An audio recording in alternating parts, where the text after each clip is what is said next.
Avis vascular centre మన దేశంలోనే the best varicose vein hospital. Janaki Janaki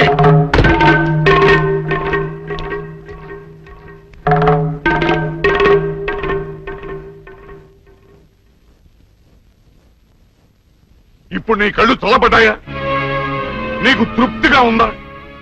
నా మనవడు ఊళ్ళో ఉంటే నీ మనవరాలకు పెళ్లి కాదని వాడిని ఊళ్ళోంచి బయటికి గెంటేయమని సలహా ఇస్తావా? ఆనాడు నా తల్లిదండ్రుల్ని చంపుకోలేక నా ప్రేమను చంపుకొని నిన్ను పెళ్లి చేసుకోలేదు. ఆ కక్ష మనసులో పెట్టుకుని నీ మనవరాల్ని నా మనవడి మీద గుసికొల్పి వాడిని ప్రేమలో దించి వాడి మనసు ముక్కలు చేస్తావా? అందుకే చాలగా వాడిని ఊళ్ళోంచి గెంటిస్తావా? వీరుడు నోరు పోయి. నా పేరు వీరయ్య దొర.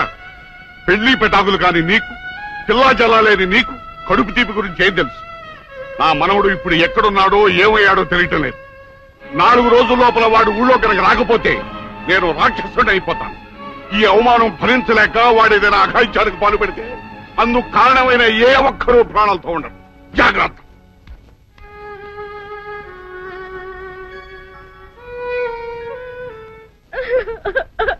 అక్క ఏంటే ఏమైందే?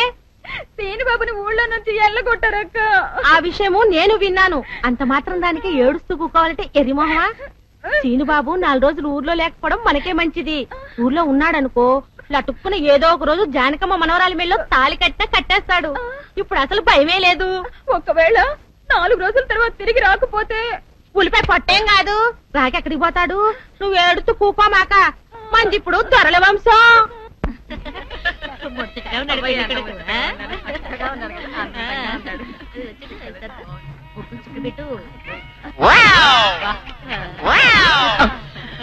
ఇదేమిటి? ముక్క మీద నల్ల చుక్క కదా పెట్టాలి, తెల్ల చుక్క పెట్టారేమిటి? నల్ల బొట్టు పెడితే నీ రంగులో రంగు కలిసిపోద్ది. నువ్వు పొగ్గుకుంటావు కదా, అందుకే నేనే తెల్ల చుక్క పెట్టమన్నా. డాడీ, అందరికి కాఫీ టిఫిన్ అవి అందేలేదు చూడు. అదేమిట్రా, కళ్యాణ మంటపం ఇంకా రెడీ కాలేదు? ఇటీ తీసుకోండి.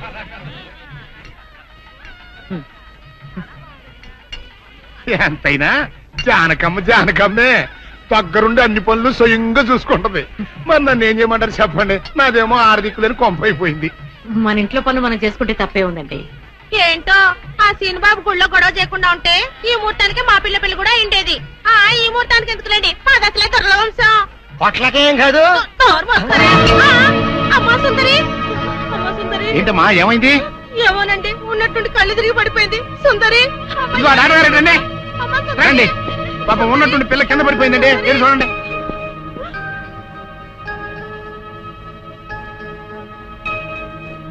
మీరేం కంగారు పడాల్సిన అవసరం లేదమ్మా. అమ్మాయి నెల తప్పింది. నెల తప్పడం ఏమిటండి? మీరేదో పొరపాటు పడి ఉంటారు. సరిగా చూడండి. పొరపాటు ఏం లేదమ్మా, అమ్మాయి గర్భవతి, 3వ నెల. అదెట్టా కుదురుతుంది డాక్టర్ గారు? ఆ సీనుగాడు పాప ఈ పిల్లని బలత్కారం చేసి 4 రోజులు కూడా కాలేదు, అప్పుడే 3వ నెల అట్ట వస్తే? అది డాక్టర్ గారిని అడగాల్సిన ప్రశ్న కాదండి, అమ్మాయిని అడగాల్సిన ప్రశ్న. ఏమే సుకుమారి, ఏంటిదంతా? నాకేం తెలీదు. తెలీదు. మీరెవరు నాకు కందులు పెట్టినట్టే నేను మీకు రహస్యం చెప్తా. సుందరి కడుపులో ఉన్న బిడ్డకు తండ్రి నేనే. ఏంట్రా నువ్వు చెప్పేది? ఆపండి, ఇదంతా అబద్ధం. వీళ్ళు చెప్పేదంతా పచ్చి అబద్ధం. నాకెవరితోనూ సంబంధం లేదు. నేను కన్న పిల్లనే. ఛీ, ఊరుకోవే. ఆ వేరే గారు మనోడు నిన్ను బలాత్కారం చేసిన తర్వాత కూడా నువ్వు కన్నెపిల్లవు ఎలా అవుతావు? వీళ్ళంతా చెబుతున్నది నిజమే అయితే నువ్వు ఆడపిల్లవే గాని కన్నె పిల్లవెలా అవుతావు? కాదు, నేను కన్న పిల్లనే. నన్ను సీనుబాబు పాడు చేయలేదు. ఏంటి? సీనుబాబు నిన్ను పాడు చేయలేదా? మరి అతనే నిన్ను బలాత్కారం చేశారని అయ్యాల పంచాయతీలో ఎందుకు అబద్ధం చెప్పావు? సీనుబాబుని నేను ప్రేమించాను, కానీ సీనుబాబు సౌందర్యని ప్రేమిస్తున్నాడు. సీనుబాబు నాకు కాకుండా పోయాడు అనుకున్న బాధతో నేను చచ్చిపోబోతే సీనుబాబు నీకు దక్కాలంటే నేను చెప్పినట్టు నాటకం ఆడమంది మా అక్క. అంతేగాని నేను చెడిపోయిన దాన్ని కాదు. సీనుబాబు నన్ను పాడు చేయలేదు. అసలు నేనే తప్పు చేయలేదు. అబద్ధం, దాని మాట లేదు నమ్మకండి. కళ్ళు తిరిగి పడిపోవడంతో ఏదేదో మాట్లాడుతుంది. నోరు ముయ్, ముయ్యమైన కప్పనోరు. దాని అమాయకురాలు చేసి నువ్వు ఇంత నాటకం ఆడతావా? ఆ వీరయ్య ద్వారా మనవుడు తప్పు చేశాడంటే నేను నమ్ముతాననుకున్నావుటే? నువ్వు ఆడిన నాటకం నలుగురికి తెలియడం కోసమే నేను ఇలా నమ్మినట్టు నటించాను. ఏమిటే కూసావు? నీది దొరల వంశమా? ఏది మళ్ళీ ఇంకోసారి కూతకోయి నీ పళ్ళు రాలకొడతాను. జాగ్రత్త. వాసిని అమ్మ కడుపు మారా. నువ్వు చెప్పిన మాటలన్నీ నిజమని నమ్మి బంగారు లాంటి కుర్రోణ్ణి అనరాని మాటలన్నీ అన్నాను కదంటే, మచ్చలేని నా పంచాయతీ ప్రెసిడెంట్ పోస్ట్ లో తప్పుడు తీర్మానం చేశాను కదంటే, అయితే ఇప్పుడు అందరి ముందు సరైన తీర్మానం చెబుతున్నాను. ఏరైదోరా మనవడు నిర్దోషి అని తేలిపోయింది కాబట్టి ఈ సప్పిడి సుకుమారి చెల్లెల్ని ఆ బాబు పెళ్లి చేసుకోవాల్సిన అవసరం లేదు. అంతేకాదు ఈ సప్పిడి సుకుమారి తను చేసిన తప్పుకి ఈ గ్రామ పంచాయతీకి 10,000 రూపాయల జరిమానా కట్టాల్సిందే. అమ్మ జానకమ్మ, నీ మూలంగా నేను చేసిన తప్పు దిద్దుకునే అవకాశం కలిగిందమ్మా. నీ మేలు మర్చిపోలేను. సుందరి,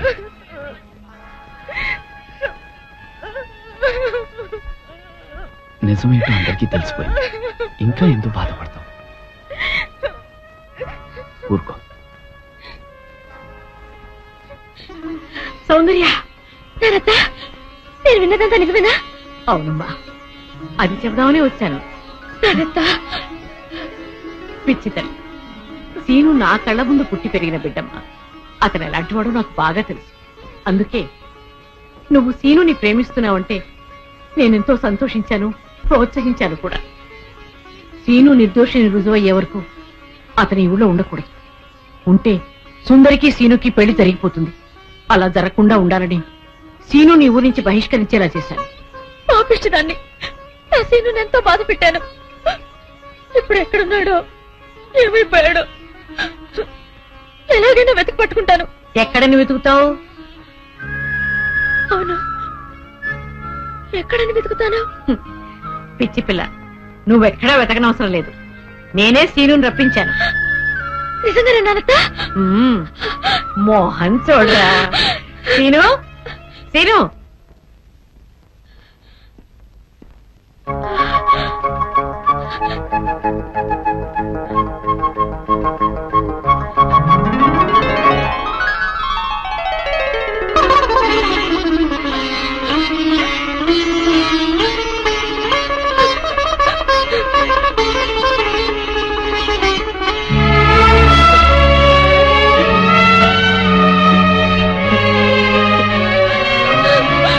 సుందర్య,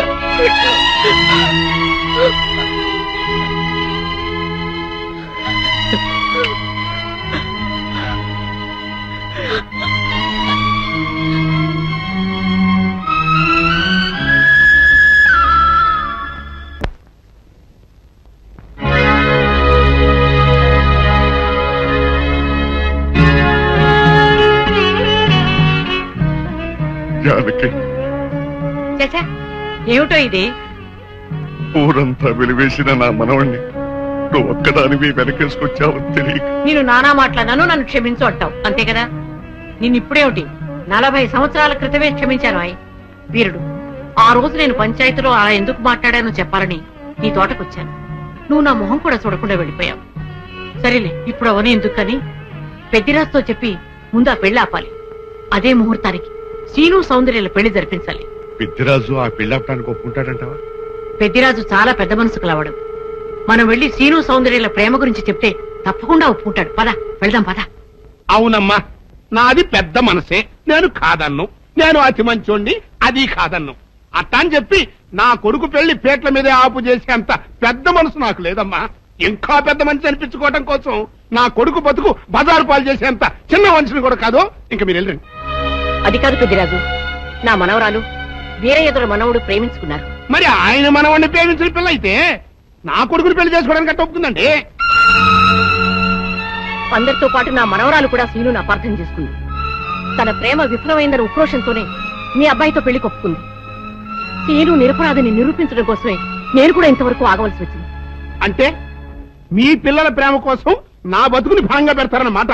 ఏమా, పిల్లని అడిగాం, మీరు సరేనన్నారు, శుభలాకి అత్యంచాం. ఇప్పుడు వాళ్ళందరూ పెళ్లికి వచ్చారు. ఇప్పుడు పెళ్లి ఆపు చేయమంటే నా పరువు ఏమవుద్దో ఒక్కసారి ఆలోచించవా? నిజమే పెద్దరాజు, ఆ మాట నిజమే. కానీ ఈ పెళ్లి జరగకపోతే ఆ పసిపిల్లలిద్దరూ బతకరు. ఈ పెళ్లి జరగకపోతే నా కొడుకు బతకడండి. అవును, నేను దక్కను కాక దక్కను, ముందు నేనే చచ్చిపోతా. ఎన్నారుగా, మీ మనవడ కోసం నా కొడుకుని చంపుకోమంటారా? పెద్దరాజు గారు, నా కూతురు పెళ్లి విషయంలో వాళ్ళకి ఎలాంటి సంబంధం లేదు. మా అమ్మాయికి మీ అబ్బాయికి పెళ్లి జరిగి తిరుగుతుంది. తాతబ్బాయి, అత్తయ్య, దయచేసి నా కూతురు జీవితాన్ని నీ జీవితంలో చెయ్యి. పెద్దరాజు గారు, వీళ్ళు ఎంతకైనా తెగించిన కళ్ళు. అందుకే పెళ్లి తర్వాత చేసే అప్పగింతల కార్యక్రమం ఇప్పుడే చేస్తున్నాను. నా కూతుర్ని మీకు అప్పచెప్తున్నాను. నేను ఈ పెళ్లి చేసుకోను. ఆ మొక్క చెప్పాల్సింది ఇప్పుడు కాదు కోళ్ళ. అమ్మయ్య, అమ్మాయి లోపల తీసుకెళ్లి అలంకారం చేయించు. ఎల్లో చూసారుగా, పెళ్లి కూతురు తండ్రి కూడా పెళ్లికి ఒప్పుకున్నాడు.